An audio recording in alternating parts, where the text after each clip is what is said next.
और भाई लोग सब बढ़िया। आज है मेरा डे 2 जिसमें आज मैं तुम्हें एक और कहानी सुनाने वाला हूं जो कि बहुत ही इंटरेस्टेड है पिछली बार की तरह। पिछली बार की जो तुमने कहानी सुनी थी जिसमें तुम्हें चार पागलों की कहानी सुनाई थी, इस बार मैं एक ऐसी कहानी सुनाने वाला हूं जिसमें तुम्हें इतना इंटरेस्ट आने वाला है कि तुम वीडियो को छोड़ के जाने वाले हो ही नहीं। लेकिन फिर भी चले जाओ तो समय बता देना यार कमेंट में क्या बुरा लगा। तो चलो अपनी कहानी को मैं बिना समय को बर्बाद करे हुए स्टार्ट करता हूँ। वैसे समय बर्बाद करना मुझे अच्छा लगता है, अगर मैं समय बर्बाद ना करता तो मैं यहाँ पे आता ही क्यों और वीडियो क्यों बनाता। मेरा समय ही तो बर्बाद हो रहा है, तभी तो मैं वीडियो बना रहा हूँ क्योंकि तुम लोग सपोर्ट तो मार नहीं रहे हो। चलो फिर भी ये बातें तो राज की बातें हैं। राज कौन है बहन का लौड़ा? चलो राज राज छोड़ो, कहानी को स्टार्ट करते हैं। तो ये कहानी है एक गाँव की। गाँव का नाम है जललंधर। दोबारा सुनो, जललंधर गांव का नाम है ये।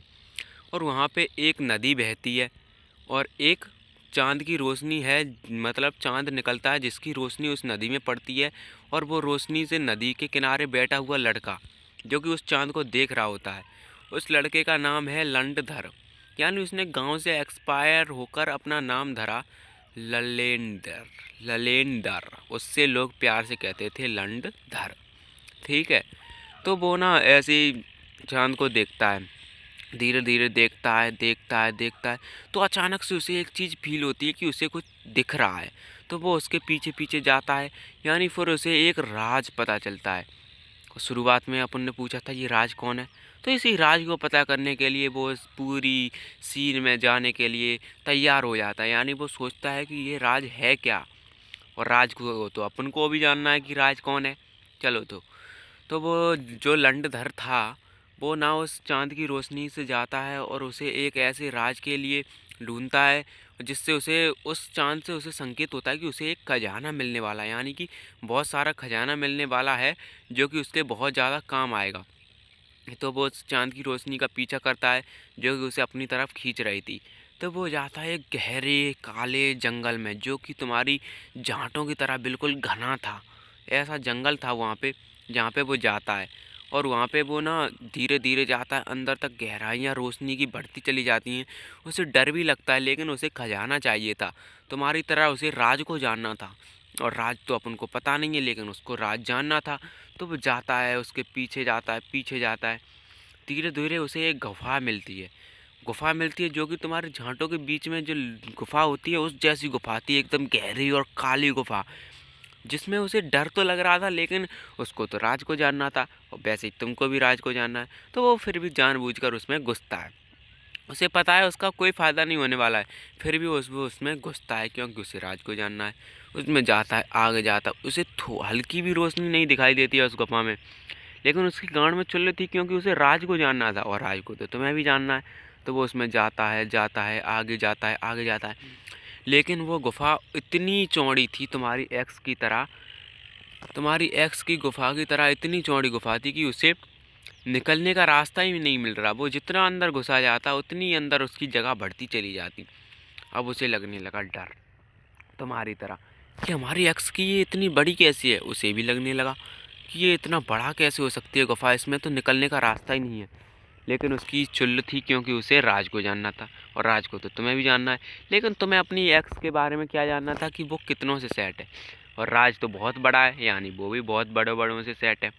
तो ये लॉजिक वाली बातें हैं, साथ साथ समझते चलो। मैं आपको साथ साथ समझाते भी चलूँगा पूरी स्टोरी की कहानी, और इंटरेस्ट से सुनना भाई, बिल्कुल बोरिंग कहानी नहीं है, एकदम मज़े आने वाले हैं। तो ना वो आगे जाता है, वहाँ पे उसे थोड़ी हल्की सी रोशनी दिखाई देती है। उस रोशनी के अंदर रखा होता है एक खतरनाक सा चिराग, लेकिन वो चिराग तक पहुँचना आसान नहीं था। फिर भी वो वहाँ तक पहुँचना चाह रहा था। लेकिन ये क्या है भाई, अरे भाई पहुँचते पहुँचते ये गाड़ी कैसे उड़ने लगी भाई। चलो इसको छोड़ो, अपन कहानी पे आते हैं। वो ना उस चिराग को देखता है, लेकिन वहाँ तक पहुँचने का बहुत ही सिंपल रास्ता था। लेकिन वो सिंपल रास्ता क्यों नहीं आजमाता है वो मैं तुम्हें बताऊँगा एंड में। वो एंड में क्यों बताऊँगा, क्योंकि वही एक ऐसी चीज़ है जो कि तुम्हें बहुत ज़्यादा इंटरेस्टेड बनाने वाली है। सिंपल रास्ता जो था वो एक पोस्टर पे लिखा हुआ था साफ साफ, और जो खातिन रास्ता था वो भी एक पोस्टर पे लिखा हुआ था, लेकिन दोनों पे लिखी थी कि एक कठिन है एक सिंपल है। लेकिन वो कठिन रास्ता चुनता है और वो सिंपल रास्ता क्यों नहीं चुनता है वो भी मैं तुम्हें बताऊंगा। सिंपल रास्ता वो इसलिए चुनता है वो तुम्हें बाद में बताऊंगा। कठिन रास्ता चुनता है और वो एक दानव से लड़ता है, और एक दानव से लड़ने के बाद उसे पता चलता है कि ये दानव की लाड़ तो बहुत बड़ी है, इससे तो वो कैसे भी नहीं जीत पाएगा। तो वो ऐसा करता है, उस दानव को हराने के लिए वो एक ऐसी जगह जाता है जहाँ पे रहती थी एक परी। जिस परी ने उससे कहा था कि हाँ मैं तुम्हें जिता तो सकती हूँ लेकिन ऐसे जिताऊंगी कि तुमने कभी जीता नहीं होगा। वो कहता है ऐसे कैसे नहीं जीता होगा, वो कोई बात समझ नहीं पाया। तो उसने फिर ऐसा इंटरेस्ट की बात कही उस परी ने, जिसे सुनने के बाद उसके बुलबुले से उड़ने लगे। उस परी ने कहा कि इस दानव को हराने के लिए, इसका लंड काटने के लिए, अरे गाली नहीं देने का, इसका हथियार काटने के लिए तुम्हें एक काम करना पड़ेगा। उस ललेंदर ने बोला क्या करना पड़ेगा? देख लो भाई, लाड़ काटने के लिए ललेंदर को चुना गया है।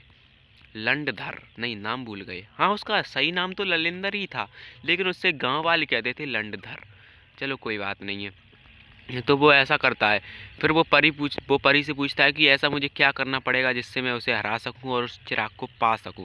तो उसकी परी कहती है कि ये लो, ये बाल है, इसको सीधा करके लाओ, कहीं से भी लाओ।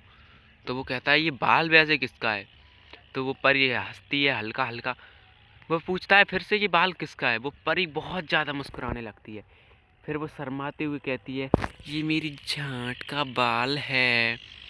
और वो लड़का हो जाता है शौक, लेकिन वो दिखावे में शौक हो रहा था, वैसे तो वो जैसे ही परी वहाँ से गायब होती है वो उस बाल को सूंघने लगता है भाई, तुम्हारी तरह, तुम्हारे दोस्त की तरह उस बाल को सूंघने लगता है। और उसे आनंद आनंद में, वो सोने ही वाला था, अचानक उसे याद आता है कि उसको उस राक्षस को मारना है। तो वो लग जाता है, उस पर ग्लूकोजन लगाता है, जेल लगाता है, पर तरह तरह की चीज़ें लगाता है उस बाल को सीधा करने के लिए, लेकिन वो उस बाल को सीधा नहीं कर पाता। अंत में वो उस परी को फिर बुलाता है और वो परी आती है उसी जगह पे, और वो उससे कहता है हे परी, तुम इसकी बदला तुम मुझे और कुछ दे सकती हो, लेकिन मैं इस बाल को सीधा नहीं कर पाऊँगा। और परी जो थी वो हवस में चूर थी, तो वो उसे बही दे देती है। हाँ हाँ बही, जो तुम सोच रहे हो, लंडधर को लंड धरने की जगह मिल जाती है। अब तुम यार, तुम तो बही फटे चिरे से लोग हो, तुम्हें कुछ नहीं मिलने का, तो उसे मिल गई तो उसकी खुशी बर्दाश्त कर लो भाई। फिर उसके बाद उसका परी का जो एक बाल था ना, जो एक बाल था वो टूटता है, और वो अपने आप, पता नहीं क्यों अपने आप वो सीधा हो जाता है। फिर वो परी बताती है कि ये बाल सदियों में एक बार होता है। वो पूछता है सदियों में एक बार कैसे होता है? फिर वो हंसती है, हल्का हंसती है। वो कहती है क्या हुआ? वो पूछता है क्या हुआ, क्यों हंस रही हो? तो वो बताता है कि जब कोई उसकी चूची में चूची करता है तब उसका ये बाल है वो अपने आप सीधा हो जाता है। ये उन परियों की खासियत है।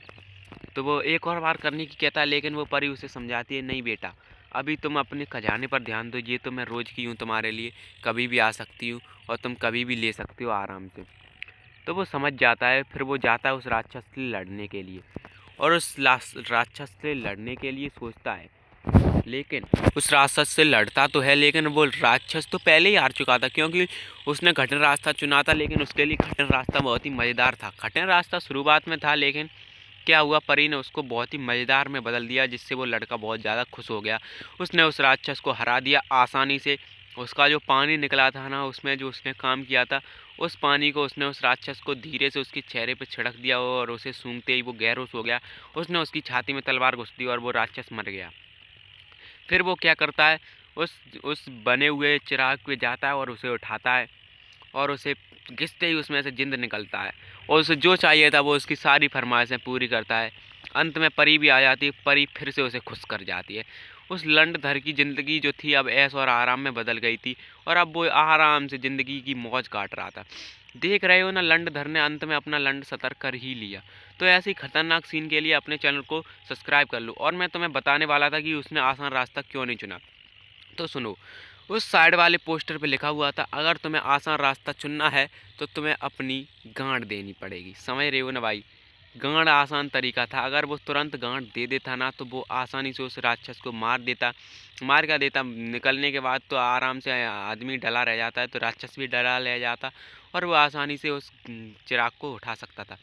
लेकिन उसका फ़ायदा देख रहे हो, उसने खटर रास्ता चुना और उसे क्या मिल गई, एकदम रसमलाई सी चीज़, वो भी परी की, और वो एकदम खुश हो गया। तो इसलिए हमेशा कठिन रास्ता चुनें और ज़िंदगी में सफलता पाएँ।